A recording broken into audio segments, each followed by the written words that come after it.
Muy buenos días con todos, con todas. Quiero empezar mi presentación que se va a referir sobre el fenómeno de la informalidad en el transporte, refiriéndome un poquito a lo que fue la exposición del día de ayer del doctor Alfredo Bula, con la brillantez de su verbo y de su pensamiento. Nos aproximó hacia la necesidad de una regulación del transporte de manera excepcional. Dice, el libre mercado es la regla y la regulación del transporte es y debe ser la excepción. Obviamente hizo todo un análisis jurídico para poder sustentar esa posición. Partió desde la Constitución, ciertamente. Sin embargo, yo quiero destacar que el modelo que está previsto en la Ley General de Tránsito y Transporte, que está pensado bajo esta lógica, es fundamental y lo vimos ayer, debe ser analizado. Tenemos casi 20 años de haber gestionado la movilidad en nuestras carreteras y en nuestras ciudades y la pregunta es, ¿esa aproximación nos ha permitido desplazamientos seguros? Tenemos más de 3.000 fallecidos al año que dan cuenta de que esa aproximación creo que no es la más eficiente.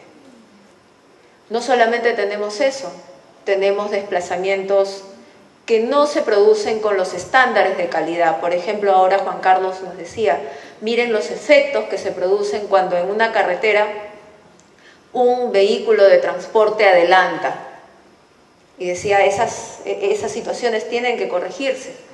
Pues yo les cuento una cosa, en nuestro país la norma permite que podamos circular los vehículos que son monitoreados por GPS, los vehículos de transporte de pasajeros en las carreteras, pueden circular a más de 100 kilómetros, a más de 110 kilómetros, porque además pueden hacerlo por 5 minutos sin ser sancionados con la previsión de que van a adelantar, pero por 5 minutos y además no van a ser sancionados porque tienen una flexibilidad de 10 kilómetros para poder circular.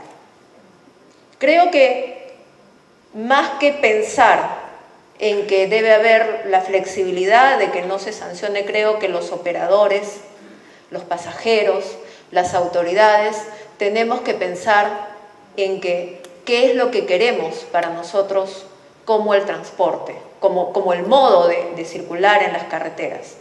Queremos seguir teniendo personas fallecidas y personas que han muerto por cuestiones que se pueden corregir o dejamos que las cosas sigan como están.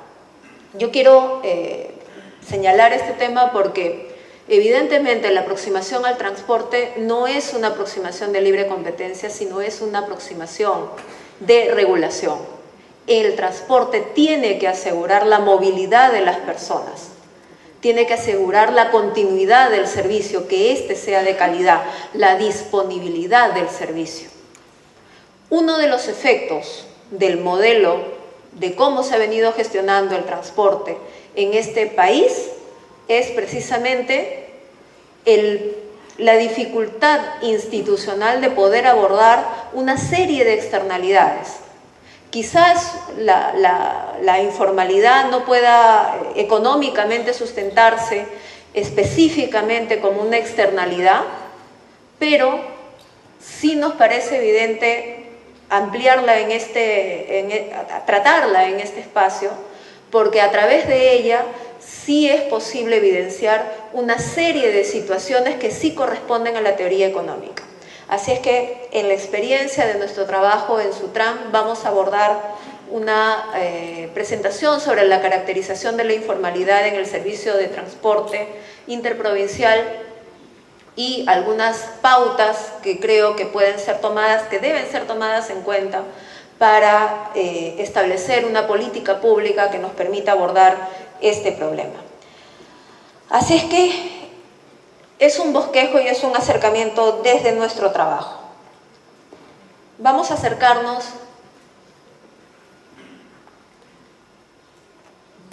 al fenómeno de informalidad.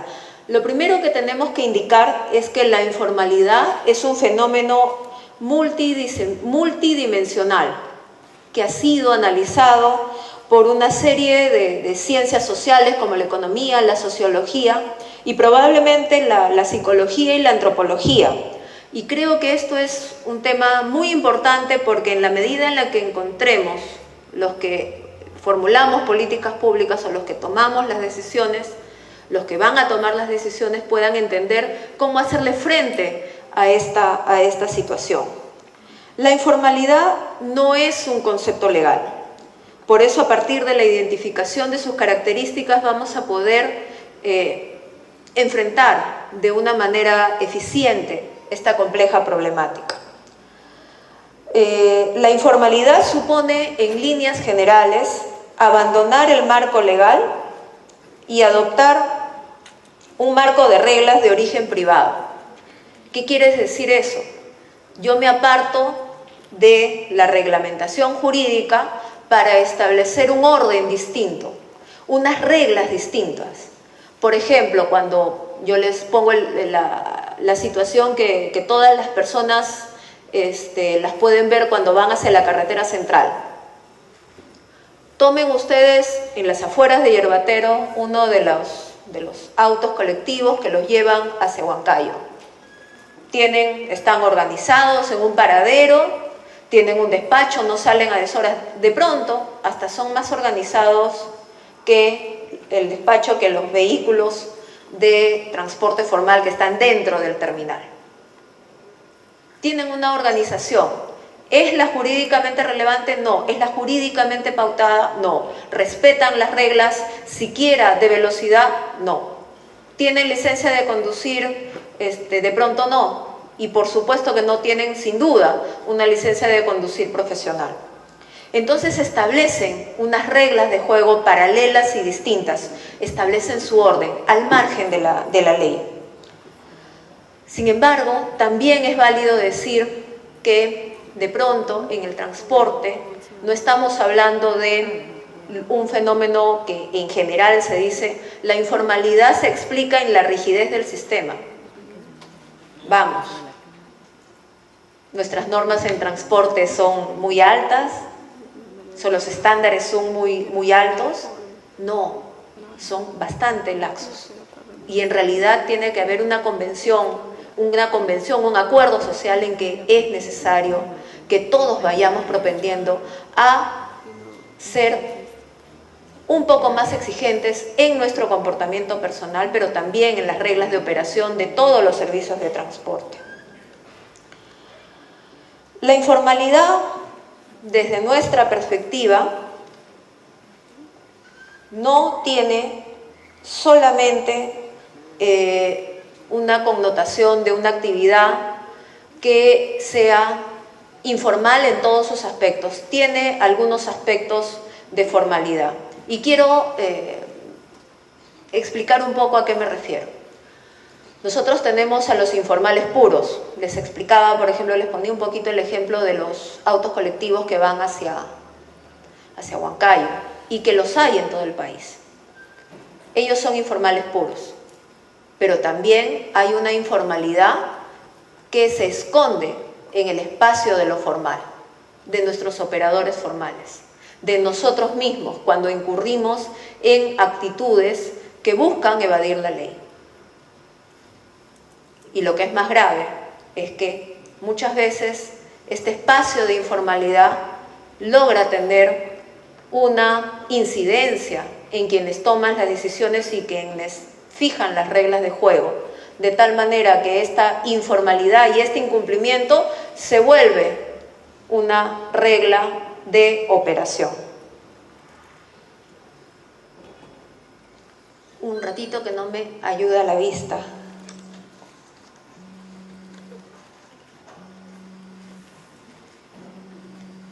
Entonces tenemos que en la informalidad hay una economía de pequeña escala orientada a evadir obligaciones, que son actividades económicas realizadas al margen del marco legal vigente, de las normas, y que la condición de informal no se aplica a individuos, sino a las actividades que se desempeñan, porque de lo que se trata tampoco es de estigmatizar a las personas, sino de hacerle frente a un fenómeno social que es necesario enfrentar y combatir. Muy bien. Elementos generadores de la informalidad. En términos generales, se reconoce que las reglas muy rígidas de acceso a un mercado pueden generar espacios de informalidad, la exclusión social también, la necesidad de sobrevivencia. Pongámonos el ejemplo de cualquier persona que encuentra en cualquier actividad de comercio en el espacio público, como el comercio ambulatorio, esa es una actividad informal. Lo que hemos visto también que ocurre es que mucha cantidad de las unidades vehiculares que circulan por nuestras calles y por nuestras carreteras también tienen de alguna manera y nacieron de esa justificación en los 90. Estamos a más de 20 años de que esa justificación surgió y tenemos un fenómeno informal que se ha ido consolidando en el tiempo. Hay también una voluntad de no regirse por las normas existentes. Hay una resistencia a seguir operando en este orden y en este marco de funcionamiento alterno. Muy bien. Entonces tenemos que la informalidad en el servicio de transporte terrestre, ya aterrizando a nuestro ámbito, se puede desarrollar por aquellas unidades que carecen, que no tienen autorización ni habilitación legal para brindar el servicio. Pero también tenemos aquellas unidades que, teniendo una autorización para brindar un determinado servicio, brindan otro.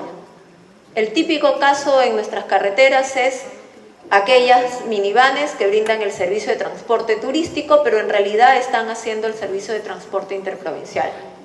En las ciudades tenemos los servicios, por ejemplo, de taxis, que son autorizados, por poner una referencia, en la ciudad de Lima, pero que llegan hacia cualquier otra provincia y que incluso van sumando de alguna manera títulos habilitantes. Pero estamos claramente ahí frente a un espacio de comportamiento informal y de infracción a la ley. En el ámbito de las carreteras tenemos que hay vehículos M1 y M2, que sabemos que son los autos y los microbuses tipo combi, que no pueden brindar el servicio, sin embargo lo hacen. Entonces tenemos vehículos que están plenamente identificados. Sabemos qué características físicas tienen. No es algo que se deba, digamos, investigar con no sabiendo a qué nos aproximamos. Tienen una evidencia. Sus condiciones de operación están muy por debajo de los estándares de seguridad y aplican sus reglas de juego particulares. ¿Cómo ha evolucionado la informalidad en el servicio de transporte terrestre de ámbito nacional? Para hablar de ello, me voy a referir a un análisis de lo que han sido las normas y cuál ha sido su impacto en nuestro transporte. Desde el Decreto Legislativo 329, en aquella época, en el año 1985, la prestación del servicio público era una prestación de servicio público y además con presencia de empresas del Estado. Eso cambió en el año 1988, cuando a través del Decreto Supremo 2488-TC, se declaró en estado de emergencia el servicio de transporte público. Recordemos que por esos años se inició también una etapa de privatización de los servicios públicos y una un cambio en la forma en la que se gestionaba la economía en el país. Se liberalizan, se privatizan las empresas estatales, hay un bolsón enorme de masa laboral al de trabajadores a los cuales se les compensa por su salida de sus puestos laborales y ven en el transporte una posibilidad de trabajo, una oportunidad de insertarse en el mercado laboral. Pasaba también que en ese momento había un exceso de demanda de pasajeros. Los buses que circulaban en ese momento lo hacían atiborrados, lo hacían llenos. Entonces había una doble coincidencia entre la necesidad de solucionar un problema social con la necesidad de mitigar los impactos sociales de una nueva aproximación del paquetazo, la época del shock. ¿Cómo mitigamos eso? El transporte terminó siendo un espacio que podía canalizar todo ese impacto.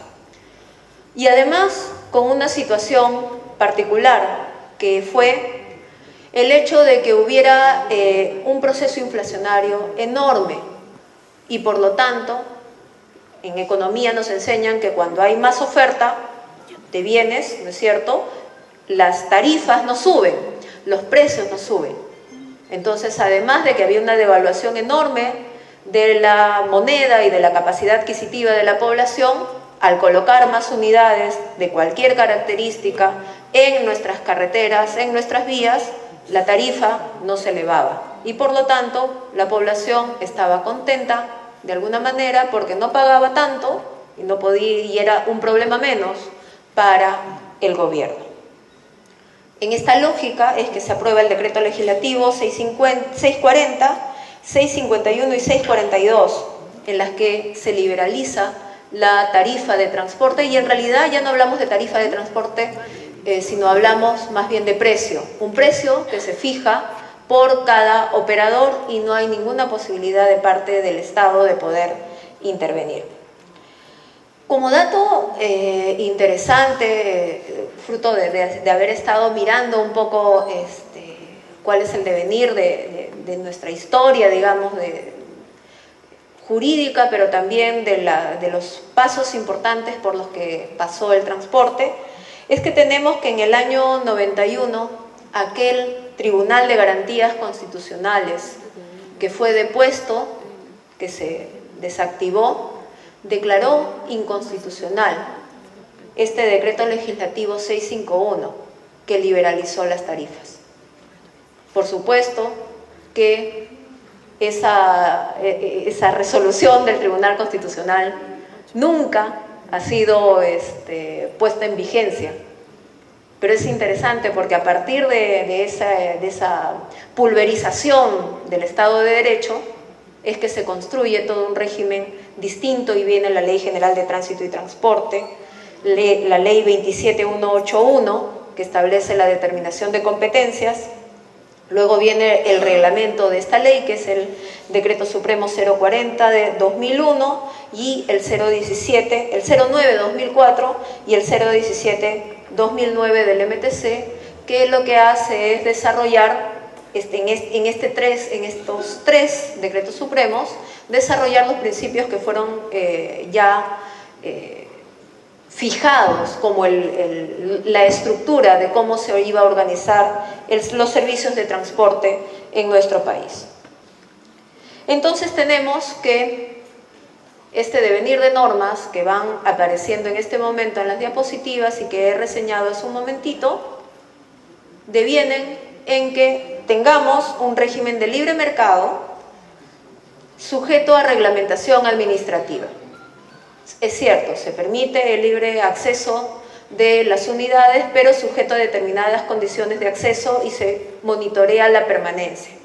Los mecanismos de concesión están únicamente previstos para las ciudades, siempre y cuando hay una declaratoria de área saturada. Para los demás casos opera la autorización.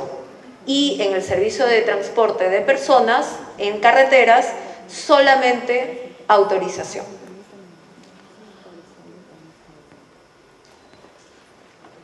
Algo que me parece importante señalar es que todo este régimen administrativo y de organización deviene en una situación que no debemos de perder de vista cuando nos aproximamos a este tema. Y es que el modelo de operación, el modelo de operación en el ámbito del transporte es de competencia en el mercado. No por el mercado, es decir, que cada operador presente una mejor oferta y hay una competencia entre ellos para poder circular en nuestras ciudades o en nuestras carreteras por recorridos más eficientes, más lineales, con mejores unidades vehiculares, con mejores propuestas de tarifas, sino lo que tenemos es, en la mayor parte de nuestro país, que la guerra del centavo y la competencia de las unidades de la misma empresa sea por cada pasajero. Esas son externalidades que ciertamente justifican replantear el rol del Estado no como garante de libre competencia. Ciertamente también en eso se ha fallado, sino más bien es una falla de mercado y por lo tanto lo que corresponde es intervenir ahí con las estrategias de la teoría regulatoria. ¿Qué dice la economía del transporte sobre esta actividad? Dice, el transporte es la industria de las externalidades, la contaminación, la congestión, los accidentes. Es una actividad que se desarrolla en un espacio público. No lo dice María Jara, lo dice Thompson, ya en la década de los 70. Y lo dice gran parte de la doctrina y la literatura económica que se enseña en distintas partes del mundo. Por cierto, casi el Perú es el único país en el cual el servicio de transporte no es un servicio público. En otras partes sí lo es. Nosotros estamos bastante a la saga. Las externalidades generan altos impactos económicos y difíciles de calcular por su magnitud. Costos en accidentes, valor de la vida, gastos del Estado en la atención de las personas que se enferman por la contaminación del aire o que son víctimas de los eventos de tránsito, las pérdidas de hora hombre, la falta de competitividad de nuestra actividad económica por las demoras de los camiones, de los vehículos de carga en nuestras carreteras.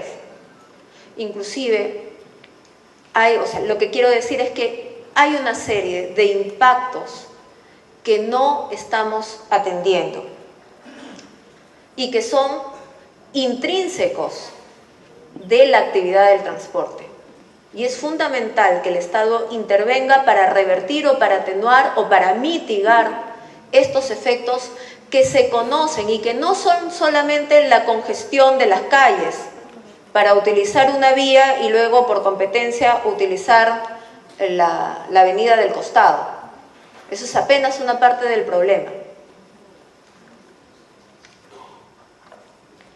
Muy bien, decíamos entonces que el modelo de operación es una competencia en el mercado. Régimen de libre mercado sujeto a reglamentación administrativa. Este ordenamiento, esta reglamentación no permite garantizar el acceso universal, llegar a todo el territorio con servicios de transporte de calidad, ni siquiera en los lugares en los que sí hay servicios de transporte de calidad, que este sea permanente. ¿Por qué en nuestras ciudades no tenemos un servicio de transporte que dure las 24 horas del día, como ocurre en otras ciudades? Por una sencilla razón, porque no es un servicio de transporte que sea servicio público. No hay una publicatio que lo establezca como servicio público. Por lo tanto, no hay una obligación posible de poder imponer una obligación al operador de circular todo el día y además, como no hay la posibilidad de intervenir en las tarifas, el sistema se ve obligado a ser autosustentable. ¿Qué efectos tiene el hecho de que se vea obligado a ser autosustentable? indisponibilidad en muchas horas del día de los servicios que existen o utilización intensiva de lo que hay. Veamos la congestión que hay, por ejemplo, en los buses de nuestro metropolitano. ¿Es un excelente servicio? Por supuesto que sí. Hacia eso es hacia donde deberíamos ir en las ciudades. Pero está sobreutilizado. Está sobreutilizado y es muy difícil pedir a los propios operadores que opere una unidad más, porque todos los que saben, muy probablemente las unidades vayan con poca carga de pasajeros. Eso significa que sus ganancias se disminuyen. Entonces, al ser una actividad sujeta a libre mercado, no es posible compensar. Y en todas partes del mundo se compensa a efectos de que la persona pueda tener un poco de bienestar en sus traslados, que además son traslados que se realizan de manera diaria. Pero no es culpa de la municipalidad, no es culpa de Protransporte, es culpa del sistema, se explica en cómo está organizado el sistema. Además, hemos visto que no se internalizan los costos por externalidades. Esto es ciertamente una tautología, pero lo que queremos es evidenciar que todos estos defectos no se pueden incorporar en la tarifa, no lo pueden pagar los usuarios, no lo pagan los usuarios ni tampoco los operadores. La existencia de servicios informales, además, es una caracterización de nuestro mercado de transporte que es un fenómeno que no ha sido adecuadamente estudiado. Dentro de la gran informalidad que tenemos en el país, la informalidad en el transporte aún no ha merecido una aproximación especial y particular porque tiene unas características y una delimitación diferente.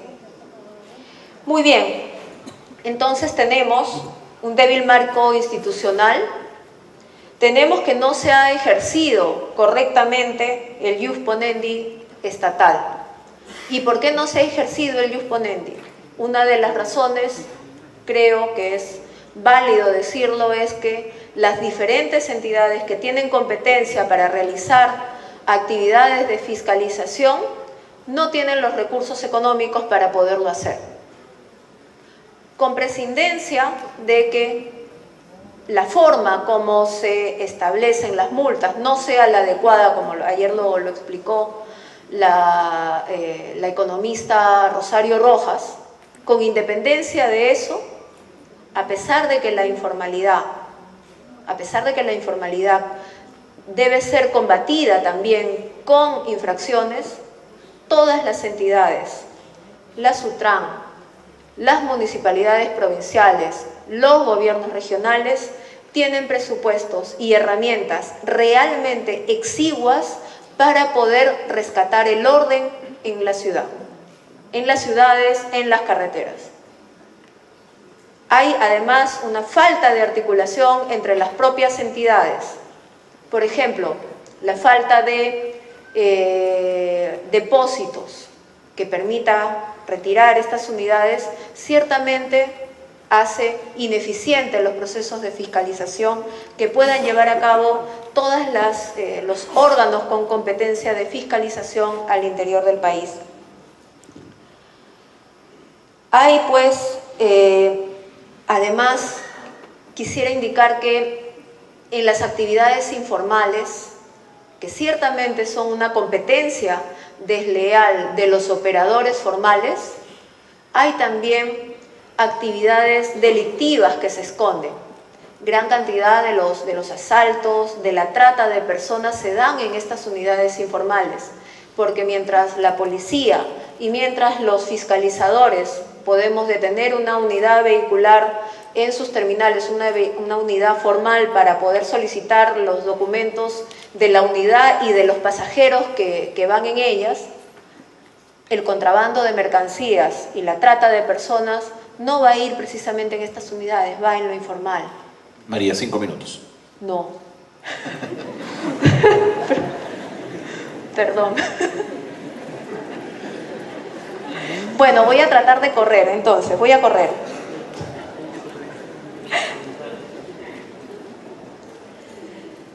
Entonces tenemos que, voy a ir directamente a cuáles son las consecuencias del transporte informal. ¿Relaja los estándares de seguridad del servicio? Ciertamente sí, porque, como les decía, tiene un orden completamente diferente. ¿Degrada la calidad del servicio? Sí, porque se genera un círculo vicioso grave.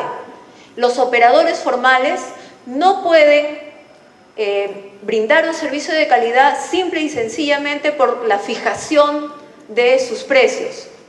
La fijación de sus precios no puede ser alta, no puede ser una que les permita no solamente tener una ganancia razonable, sino invertir en la mejora de su flota, porque va a estar la flota de unidades muy cerca, que va a poder circular por las carreteras haciéndole, socavando y quitándoles esa participación importante en el mercado. Eso ocurre y eso genera que no rompamos este inconveniente en el cual es el usuario el principal afectado. Y eso lo quiero destacar porque no estamos hablando solamente de la defensa de una actividad económica, sino que estas actividades económicas y este desplazamiento lo realizan las personas, la población, que es la principal perjudicada con esta situación.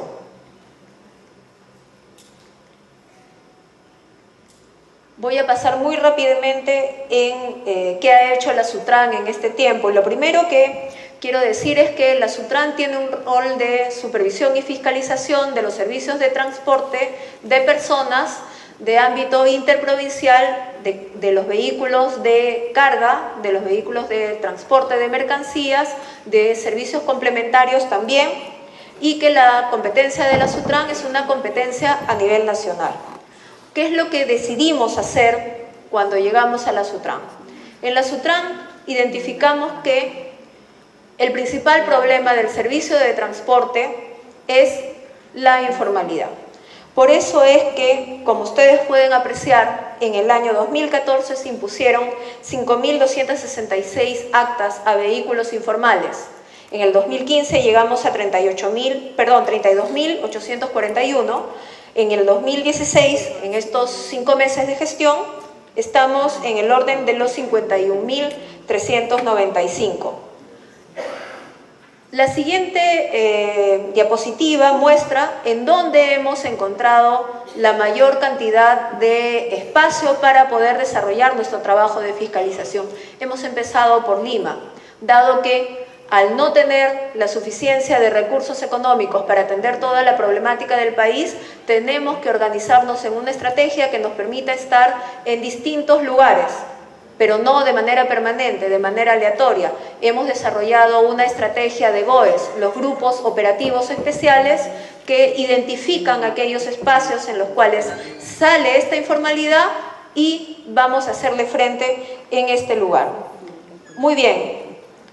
Nuevamente la informalidad en el año 2016, y este es un aporte que creo que es importante que se pueda valorar.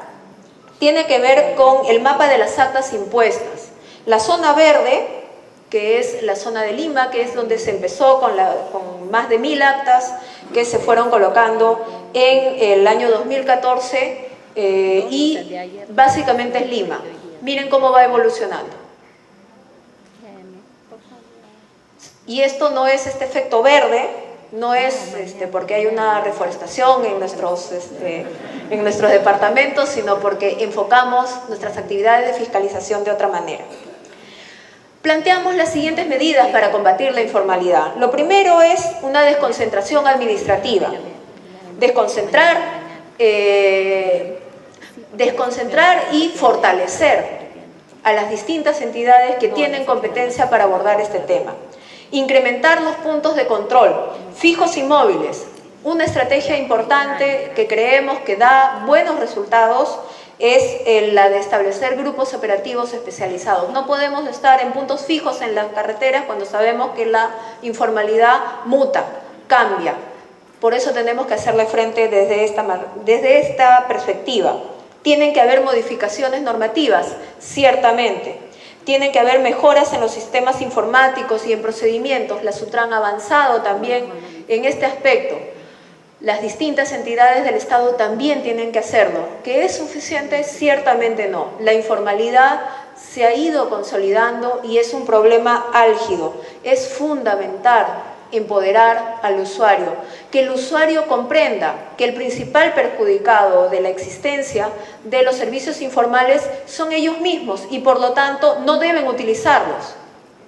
No deben ir a una unidad informal que los va a llevar más rápido que un bus, pero en el bus tenemos la garantía de que por lo menos los estándares de calidad que están establecidos en la norma se van a cumplir.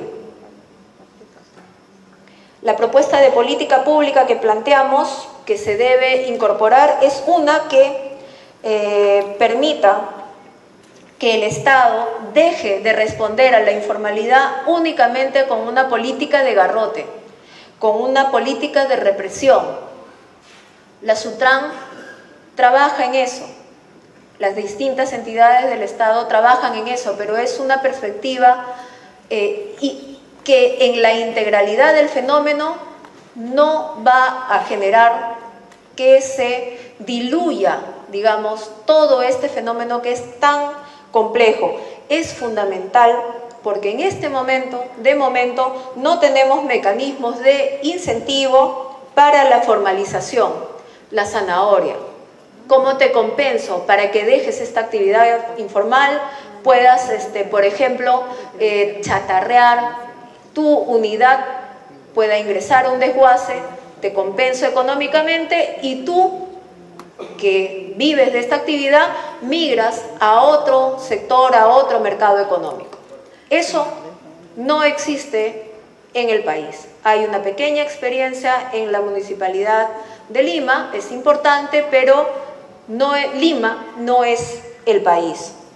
Hay una ausencia de enfoque sistemático de lucha contra la informalidad, una que involucre al Gobierno Central, al Ministerio de Transportes y Comunicaciones, al MEF, que es la que tiene los recursos y la que puede establecer recursos precisamente para que los gobiernos locales, los gobiernos regionales que acrediten que van mejorando en afrontar el problema de informalidad, se le den los recursos, porque además esto va a generar una serie de condiciones virtuosas para tener un servicio de transporte de calidad, tener más seguridad en nuestras vías.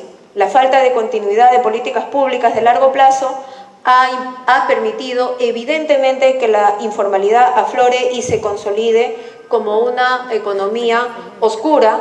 Hay inversionistas, que están no solamente operando el servicio, sino que además tienen importancia en la decisión. Tienen, por ejemplo, presencia pueden colocar autoridades que son las que les permiten luego brindar el servicio, a pesar de que sus unidades no cumplen con las características mínimas para circular con seguridad en las ciudades y en las carreteras. Entonces debemos replantear el marco institucional del transporte terrestre. Ahorita acabo. La regulación del transporte terrestre debe darse a través de un régimen de servicio público. Se debe revisar determinadas condiciones de acceso y permanencia en la prestación del servicio, pero no relajar los estándares de seguridad. En todas partes del país se ha venido afrontando, se ha venido creyendo que formalizar el transporte significa relajar los estándares, permitir que los autos colectivos o que las combis hagan el servicio de transporte informal, pero ahora con una autorización. Luego se tarda 3 años el Tribunal Constitucional en declarar inconstitucional estas ordenanzas y tenemos un servicio que se consolidó. Y luego, ¿cómo hacemos para gestionar la salida de estos actores del mercado? Porque además son personas, hay un impacto social importante. Entonces, este es un tema que no debe posponerse. La política pública debe estar orientada, por lo tanto, a fijar un estándar que garantice un adecuado bienestar para el usuario. Se debe promover la actuación conjunta y coordinada de las instituciones competentes. Se debe mejorar los instrumentos de política, infracciones y sanciones y el enforcement. Mejorar la fiscalización, los recursos, la capacidad de detección. Bueno, muchas gracias y quedo a disposición de las preguntas que tengan a bien formular.